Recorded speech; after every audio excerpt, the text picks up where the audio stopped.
पर मैं हूं आपके साथ पूजा त्रिपाठी और आप देख रहे हैं मुनाफे की मंडी। और इस शो में हम आपको कमोडिटी मार्केट की तमाम खबरों का अपडेट तो देते ही हैं, साथ ही इंट्राडे पोजिशनर और लॉन्ग टर्म के हिसाब से भी आपको कुछ बेहतरीन ट्रेडिंग आइडियाज आगे आपके सामने रखेंगे। इसके अलावा आपको हाजिर बाजार की खबरों के साथ देश भर की मंडियों का अपडेट भी आपकी स्क्रीन पर लगातार चलता रहेगा, वो आप देख सकते हैं। आज शो में हमारे साथ मौजूद होंगे technical analyst Bhupesh Sharma ji, technical IQ के अखिलेश जैन और पैराडाइम कमोडिटी एडवाइजर के बीरेन वकील हमारे साथ मौजूद होंगे। उन सबको हम शामिल करेंगे, लेकिन सबसे पहले नजर डाल लेते हैं इस वक्त की बड़ी खबरों पर। और कमोडिटी मार्केट से जुड़ी खबरों पर नजर डालें तो आज हम देख रहे हैं कि सोने में 61,600 के करीब कारोबार हो रहा है। कॉमेक्स पर भाव $2,000 के ऊपर कर रहा है ट्रेड। ये है इस वक्त की बड़ी खबरें। टॉप 10 खबरें हम आपके सामने एक एक करके चलाते हैं। चांदी 61,300 के नीचे है, कॉमेक्स पर भाव $23 के पास। क्रूड अगर देखेंगे तो यहाँ पर भी थोड़ी $83 के नीचे इस वक्त क्रूड में कारोबार हो रहा है। तो ये है इस वक्त के बड़ी खबरें। लेकिन चलिए अब आगे बढ़ते हैं और एक्सपर्ट्स को भी शामिल कर लेते हैं। हमारे साथ तीनों ही मेहमान मौजूद हैं और एक एक करके उनसे सलाह लेंगे। सबसे पहले भूपेश जी आपके पास आएंगे। इस वक्त सोने की चाल पर अपनी राय दीजिए। हम देख रहे हैं कि सोने में कमजोर डॉलर और कम यील्ड से हम देख रहे हैं कि सोने चांदी में हल्की तेजी आज देखने को मिल रही है और कहीं ना कहीं अमेरिकी इन्फ्लेशन की बढ़ती चिंताओं से भी सोने में हम कमजोरी देख रहे हैं। तो क्या व्यू बन रहा है आपका, गोल्ड और सिल्वर को किस तरह से ट्रेड करके करना चाहिए? शो पर शामिल करने के लिए बहुत धन्यवाद। आप गोल्ड की बात करें तो गोल्ड और सिल्वर में मुझे गोल्ड का ट्रेंड अभी भी नेगेटिव समझ में आता है और 61,780 जब तक गोल्ड अप्रैल का वायदा क्रॉस नहीं करता तब तक इसमें नेगेटिविटी मुझे उम्मीद है जारी रहेगी। आज की बात करें तो 61,590 के नीचे गोल्ड में बिकवाली करनी चाहिए। 61,750 के ऊपर के स्टॉप लॉस रखें। नीचे में 61,400 और 61,300 के लक्ष्य संभावित रहेंगे। वहीं गोल्ड की तुलना में सिल्वर की बात करें तो सिल्वर का बाजार मुझे अभी भी पॉजिटिव समझ आता है। सिल्वर में बिकवाली करना समझ नहीं आता। जब तक सिल्वर का बाजार 70,800 के ऊपर है तब तक इसमें किसी प्रकार की बिकवाली से दूरी बनानी चाहिए। डाउन साइड अभी लगता नहीं है और अपसाइड भी कोई बहुत ज्यादा दिखता नहीं, तो इसलिए सिल्वर का ट्रेंड अवॉइड करना चाहिए। ठीक है, तो सिल्वर में ट्रेड आप अवॉइड करें, ये है सलाह। सोने में आप ट्रेड करके चल सकते हैं। अखिलेश जी आपका क्या व्यू बन रहा है सोने चांदी पर? Thank you very much Swati for having me. मुझे लगता है कि गोल्ड और सिल्वर का जो अभी शॉर्ट टर्म ट्रेड है वो सारा का सारा इंटरेस्ट रेट के जो कट की एक्सपेक्टेशन है या इंटरेस्ट रेट में किस तरह से प्ले होगा उस चीज पे डिपेंड करेगी। अ, हालांकि ऐसा लग रहा है कि ये जो डाउनफॉल आना था वो काफी हद तक आ चुका है इस रेट कट के एक्सपेक्टेशन से या नई रेट कट को लेकर। तो ओवरऑल लगता है कि दोनों ही कमोडिटीज ने एक बार पोजिशनल बॉटम तो बना ही लिया है। बट अगर ट्रेडिंग की बात करें स्पेसिफिकली तो मुझे लगता है कि कॉमेक्स भाव के रेफरेंस से बात करें तो 2010 एक इम्पॉर्टेंट लेवल रहेगा गोल्ड का, जहां पे नियर अराउंड अभी ये ट्रेड करा रहा है। तो मुझे लगता है कि शॉर्ट टर्म ट्रेडर को या इंटरडे ट्रेडर को यहाँ पर बिकवाली करना चाहिए। ऊपर में यहाँ पे 2010 2011 का यहाँ पे स्टॉप लॉस रखें आप। नीचे मुझे लगता है कि भाव वापस से 1988 से 84 की रेंज में देखने को मिलेंगे। बट पोजिशनल इन्वेस्टर को यहाँ पे वापस से बाइंग बनाना चाहिए। कुल मिला के कहने का मतलब है कि यस, एक बार शॉर्ट टर्म बॉटमिंग बन गया है, उछाला भी आता रहेगा और बिकवाली भी होती रहेगी। बट इन लेवल्स का आप ध्यान रखिए, 2011 इसके नियर आप सेलिंग करें और नीचे में 1988 1984 आता है तो इन्वेस्टमेंट के हिसाब से इसको बाइंग करके आप चल सकते हैं। वहीं जैसे भूपेश जी ने कहा कि यस, इसका ट्रेड अभी डाइसी है। 70,800 के नीचे अभी नहीं लगता कि इमीडिएटली भाव नीचे गिरेंगे। बट ट्रेडिंग प्रोस्पेक्ट्स अगर आप काम करना चाहते हैं तो 71,150 के नीचे आप यहाँ पे एक बार शॉर्ट कर सकते हैं। 71,450 का इसमें स्टॉप लॉस रहेगा। हालांकि जो लक्ष्य रहेंगे वो 70,675 से 800 की रेंज में रहेंगे। तो बहुत ही लिमिटेड कारोबार लग रहा है सिल्वर के अंदर, तो इसको अवॉइड भी कर सकते हैं जी। ठीक है, तो सिल्वर में तो लिमिटेड कारोबार ही लग रहा है। 70,800 के नीचे अभी जाना मुश्किल है, लेकिन आप अगर आपको सेल ट्रेड लेना है तो 70,150 71,150 के आसपास आप बाइंग की सेल की रणनीति अपना सकते हैं। 70,000 17,800 पहला टारगेट, 17,600 दूसरा टारगेट। लेकिन अवॉइड करना चाहे तो करिए, अदरवाइज गोल्ड ज़्यादा बेहतर लग रहा है फिलहाल ट्रेड लेने के लिए। बिरेन जी, आपकी भी राय जानना चाहेंगे सोने चांदी पर, कैसे ट्रेड करें? चार्ट्स इसके अभी भी कमजोर है, बट चाइना 10 दिन के बाद रीओपन हो रहा है, तो थोड़ी वहाँ पेंट अप बाइंग आ सकती है। तो मैं थोड़ा बाउंस एक्सपेक्ट कर रहा हूँ, स्पेशली मेटल्स में और सिल्वर में। फिर भी मैं चांदी में बाइंग कम प्रेफर नहीं करूंगा, बट गोल्ड में 61,400 के आसपास मैं बाइंग प्रेफर करूंगा। 61,900 का मेरा टारगेट रहेगा और 61,150 का स्टॉप लॉस रहेगा। अगर बहुत अच्छा भाव आता है तो अगले वीक में शायद मैं सिल्वर में सेल साइड में प्रेफर करूंगा, बट फिलहाल आज के लिए मेरा फोकस गोल्ड पे है। ओके, तो तीनों ही एक्सपर्ट का मानना है गोल्ड पर ज़्यादा बेहतर रुझान नज़र आ रहा है सिल्वर के बजाय, इस पर आप नज़र रखिए।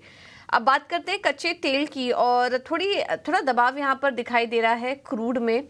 इस बीच हम देखें तो हल्के लाल निशान में क्रूड इस वक्त कारोबार कर रहा है।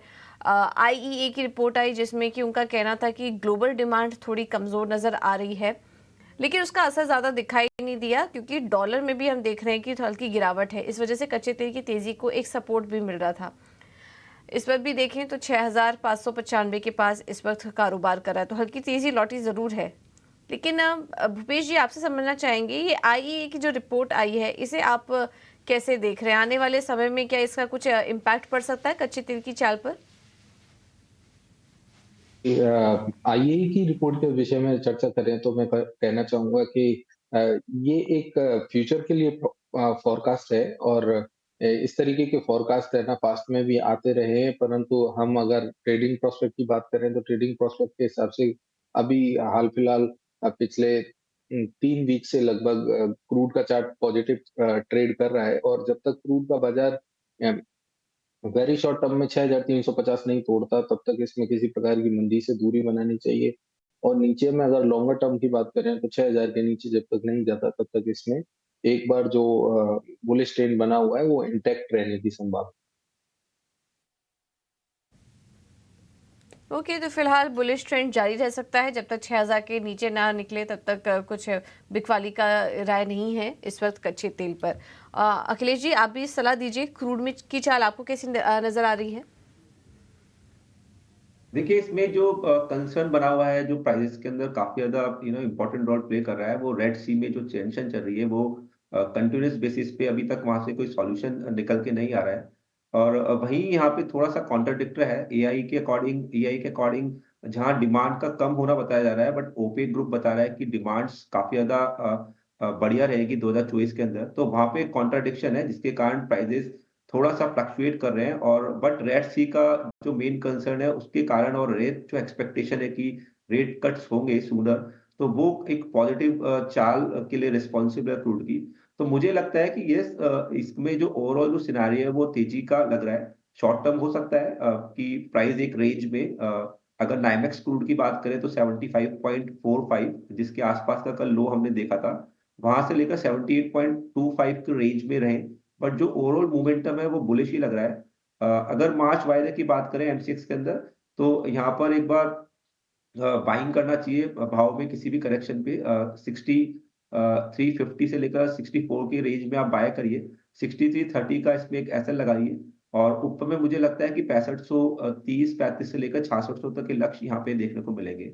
बाजार बिकॉज ये भी थोड़ा सा एक रेंज बना के काम कर रहा है, तो यहाँ पे स्टॉप लॉस का खास ध्यान रखिएगा। जी। स्टॉप लॉसेस का ध्यान रखिए। और दो तरीके की बात हो रही है यहाँ पर, ओपेक की तरफ से कुछ और बात हुई है, आईईए की तरफ से कुछ और बातें हो रही हैं। लेकिन फिलहाल क्रूड में तेज़ी देखने को मिल सकती है, क्योंकि डॉलर में हम गिरावट देख रहे हैं, तो उसका असर अभी फिलहाल काफ़ी ज़्यादा हावी है कच्चे तेल में। और लाल सागर में भी चिंता बनी हुई है, तो वहाँ से भी सप्लाई कॉन्स्ट्रेंट है, इस वजह से उसका भी असर इस वक्त क्रूड पर दिखाई दे रहा है। बीरेन जी, आपका क्या नज़रिया बन रहा है कच्चे तेल पर? कच्चे तेल पे अल्गो और ऑन ट्रेडिंग के लिए और ऑप्शंस के हिसाब से ये काफ़ी डिसेंट ग्रोथ हो रही है मार्केट में, बट मैनुअल ट्रेडिंग जिसको कहेंगे नज़रिया बना के या एनालिसिस करके पोजिशनल, तो वो मुझे इसमें कोई अभी फ़िलहाल कोई लो रिस्क अपॉर्चुनिटी नहीं दिख रही, तो मैं इसको फ़िलहाल अवॉइड कर रहा हूँ। ठीक है, तो ये है नज़रिया कच्चे तेल पर फिलहाल अवॉइड करने की सलाह आपको दी जा रही है। लेकिन एक्सपर्ट्स का मानना है यहाँ पर जो कंसेंसस निकल कर आ रहे हैं वो यही है कि अब यहाँ से भी आप थोड़ी और तेज़ी करके चल सकते हैं। अब आगे बढ़ते हुए बात करते हैं मेटल्स की, और मेटल्स में आज हम देख रहे हैं कि दायरे में कारोबार हो रहा है। एमसीएक्स पर कॉपर 715 के करीब कारोबार कर रहा है, वहीं जिंक और एल्यूमिनियम में देखेंगे तो वहां पर हल्की नरमी देखने को मिल रही है। भूपेश जी, क्या सलाह देंगे मेटल्स में? क्या अच्छा लग रहा है आपको ट्रेड करने के लिए? जी, मेटल्स की बात करें तो मेटल्स में मुझे जिंक का बाजार काफी अच्छा लगता है। नीचे से अच्छा एक पुल बैक देखने को मिला है और मुझे लगता है कि ये पुल बैक आगे भी कंटिन्यू रहना चाहिए। और जहां भी बाजार 208 209 के आसपास मिलता है वहां 206 रुपए का स्टॉप लॉस लगाकर इसमें छोटी क्वांटिटी में बाइंग करनी चाहिए। अपसाइड में 212 और 215 रुपए के लक्ष्य संभावित रहेंगे। वहीं कॉपर की बात करें तो कॉपर एक अच्छे डिसेंट बाउंस बैक को लेकर ऊपर में रेजिस्टेंस फेस कर रहा है, जिसमें कि 717 रुपए 718 रुपए से के आसपास का कॉपर लेने से दूरी बनानी चाहिए। जहां भी डिप आता है वहां कॉपर में खरीदारी कर सकते कॉपर में खरीदारी करने की सलाह है यहाँ पर भूपेश जी की तरफ से। अखिलेश जी, आप बेस मेटल्स में कहाँ पर खरीदारी करने की सलाह देंगे या फिर कहाँ पर ट्रेड लेना चाहिए? काफ़ी हद तक मैं सहमत हूँ भूपेश जी से। हालाँकि जो मेटल्स का जो स्ट्रक्चर है वो काफ़ी ज़्यादा बेयरिश है और यहाँ पे कोई बहुत बड़े अपसाइड की एक्सपेक्टेशन तो नहीं है, बट शॉर्ट टर्म एक डिसेंट पुल बैक मुझे लग रहा है आता हुआ दोनों कमोडिटी के अंदर। कॉपर स्पेसिफिक की बात करें तो 712-13 के आसपास कॉपर को यहाँ पे बाय कर सकते हैं। इसका स्टॉप लॉस 710 का रखें। मुझे लगता है कि इस पुल बैक रैली के अंदर भाव हमको 719 से 720 की रेंज में देखने को मिल सकते हैं। वहीं जिंक की बात करें तो जिंक में भी आप घटे में बाय कर सकते हैं 209 से 210 के बीच में। इसमें स्ट्रिक्ट स्टॉप लॉस रखिए 208.25 का। मुझे लगता है कि पुल बैक रैली के अंदर 213.25 से 215.75 तक के भाव यहाँ पे देखने को मिलेंगे। जी। 213 215 के लेवल्स यहाँ पर देखने को मिल सकते हैं, और इसके अलावा कॉपर में तेजी करके चल सकते हैं आप 719 से 720 के लेवल्स के लिए। अगर आपको ट्रेड लेना है तो जिनके पास है वो और तेजी के लिए बने भी रह सकते हैं। तो दोनों एक्सपर्ट की सलाह कॉपर। बीरेन जी, आपका क्या व्यू बन रहा है बेस मेटल्स में? पोजिशनली स्पीकिंग मुझे जिंक में बाइंग में दिलचस्पी रहेगी, क्योंकि इस लेवल से करीबन 75-80% of zinc production is loss making. कहीं से चाइना से कोई पॉजिटिव न्यूज़ आए तो जिंक काफ़ी ज़्यादा परफॉर्म करेगा कंपेयर टू अदर मेटल्स। तो मैं यहाँ 210 के आसपास बाइंग प्रेफर करूँगा। 206 रुपया स्टॉप लॉस रहेगा। 215 नज़दीक का लक्ष्य है। आगे शायद 224-25 भी मिल सकता है। टाइम फ्रेम 1 वीक से 3 वीक तक की है। ठीक है, तो ये है सलाह जिंक पर। बीरेन जी की सलाह है कि जिंक ज़्यादा बेटर लग रहा है, वहाँ पर खरीदारी करके चल सकते हैं। अखिलेश जी ने भी जिंक में सलाह दी है, और जिंक और कॉपर में, बेस मेटल में, आप इन दोनों मेटल्स पर नजर करते हैं। एग्री कमोडिटीज़ की, और इसमें स्पाइसेस से पहले शुरू करेंगे। जीरे में आज हम खरीदारी देख रहे हैं। लगातार कमजोरी के बाद आज जीरा ऊपर है 25,450 के ऊपर, और कल भी वहाँ पर 1.5% की तेज़ी देखने को मिली थी। अखिलेश जी, जीरा को कैसे ट्रेड करें? सारा का सारा जो एग्री पेक है अभी लिक्विडिटी क्रंचेस के कारण अभी साइडवेज सा ही लग रहा है मुझे, और इसमें जो ओवरऑल सिनेरियो है अभी भी प्रेशर वाला ही लग रहा है। तो बहुत उम्मीद नहीं है किसी भी कमोडिटी स्पेसिफिक को लेकर। मुझे लगता है कि इलेक्शंस भी एक इम्पोर्टेंट रोल प्ले करेंगे, तो ये डाइसी सा रहेगा। हालांकि मुझे एक सीमित दायरे में लग रहा है अभी जीरे का जो ओवरऑल है, मैं ओवरऑल बात कर पाऊंगा। नीचे मुझे लग रहा है कि 23,000 से लेकर और ऊपर में 26,200, ये रेंज में अभी जीरे का ट्रेड रहना चाहिए। और जब तक भाव 26,200 ब्रेक नहीं करते तो मुझे लगता है वापस से ये प्राइस नीचे की तरफ आनी चाहिए और अराउंड 23,000 के आसपास भाव मिलने चाहिए। तो इन्वेस्टमेंट की दृष्टि से इस कमोडिटी को देखना चाहिए। 23,000 के आसपास भाव मिलते हैं, या इस रेंज में कहीं मिलते हैं तो वहाँ पे डेफिनेटली बात है आप धीरे-धीरे एक्यूमुलेट करें। ग्रेजुअली हो सकता है जून एंड तक ये वापस से हमको एक पुल बैक देखने को मिले और 28,500 से 31,000 तक के रेंज में हमको जीरा देखने को मिले। तो यहाँ पे इन्वेस्टमेंट थोड़ा आउटलुक या हाजिर के हिसाब से देखिए इस कमोडिटी को, ट्रेडिंग से थोड़ा अभी दूर रहे। जी। ओके, ट्रेडिंग से दूर रहने की सलाह। बिरेन जी, आपसे भी सवाल होगा, स्पाइसेस में आपको कहाँ पर मौके दिखाई दे रहे हैं? जीरा में कहीं हल्की सी क्रॉप डैमेज की बात हो रही है अभी का मौसम देखते हुए। कोरिएंडर मैं ज़्यादा प्रेफर करूँगा, बट स्ट्रिक्टली इन फिजिकल मैं फ्यूचर्स में इसको रेकमेंड नहीं करूँगा, क्योंकि इसमें क्वालिटी बेसिस का वेरिएशन ग्रेड काफ़ी बड़ा होता है। तो ग्रीन धनिया जिसको कहते हैं अच्छी किस्म का, वो फिजिकली बाई करना चाहिए। ठीक है, तो ये है सलाह। अगर स्पाइसेस में हमको प्रेफर करना है तो कोरिएंडर अच्छा लग रहा है, वहाँ पर आप नज़र रखिए। इसके अलावा अब बात करते हैं ग्वार में। तो निचले स्तरों से आज यहाँ पर भी खरीदारी है। ग्वारगम वायदा 10,000 के ऊपर और ग्वार सीड वायदा 5,200 के ऊपर आज कारोबार कर रहा है। भूपेश जी, क्या सलाह देंगे ग्वार पर आप? जी, ग्वार सीड की बात करें तो ग्वार में एक टर्न अराउंड देखने को मिला है। मुझे लगता है कि ये जो अभी एक यू टर्न छोटा-सा देखने को मिला है, ये कंटिन्यू करना चाहिए। और अब ग्वार सीड में एक नई मंदी की बात करें तो 5,200 जब तक नहीं तोड़ेगा, तब तक इसमें मंदी की कोई संभावना नहीं है। और 5,330, 5,325 के आसपास जहाँ भी मार्च वायदा मिलता है, वहाँ खरीदारी करनी चाहिए। 5,270 के नीचे का स्टॉप लगाकर। इसमें अपसाइड में 5,400 और 5,425 के लिए से संभावित रहेंगे। अखिलेश जी, कॉटन और कॉटन के पर क्या व्यू बन रहा है आपका? उस पर भी सलाह दीजिए, ट्रेड के लिए अगर कुछ लेना हो तो। कॉटन सीड में ग्रेजुअल वापस से लगता है कि एक बेस बनाएगा और अगेन जून मिड तक की मैं बात करूंगा तो मुझे लगता है प्राइसेस वापस से पुल बैक लेंगे और 2775 तक के भाव हमको देखने को मिलने चाहिए। वहीं नीचे में जो बेस है वो 2440 का लग रहा है, तो जब तक भाव इसके नीचे ना जाए, यहाँ पे बाय ऑन डिप्स का रिकमेंडेशन है 2775 के टारगेट के लिए। जी ठीक है, तो ये है सलाह कॉटन और कॉटन की पर आपके लिए। इसके अलावा कुछ और भी कमोडिटीज़ पर चर्चा करें तो कैस्टर में अखिलेश जी, क्या सलाह देंगे आप? जो स्ट्रक्चर है, टेक्निकल स्ट्रक्चर है, वो रेस्ट ऑफ कमोडिटीज मुझे सबसे अच्छा लग रहा है। बट यहाँ पर ड्यू टू लिक्विडिटी, जैसे मैंने कहा कि यहाँ पे वो मूवमेंट डेवलप नहीं हो पा रहा। बट मुझे लगता है कि जो भी इन्वेस्टर हैं या जो इसमें ट्रेड करते हैं फिजिकल के अंदर, यहाँ 5620-25 का लेवल एक इम्पोर्टेंट लेवल रहेगा। इसके ऊपर प्राइजेस अगर सस्टेन रहते हैं, बने हुए रहते हैं, तो डेफिनेटली बात है यहाँ पर इस कमोडिटी को लेके रखना चाहिए। मुझे लगता है कि नीचे में 5480 का जो भाव है वो टूटेगा नहीं और यहाँ से भाव ग्रेजुअली 6000 से लेकर 6400 तक के लक्ष्य देखने को मिलेंगे। तो मुझे कैस्टर सबसे बढ़िया लग रहा है chart wise, rest of commodities.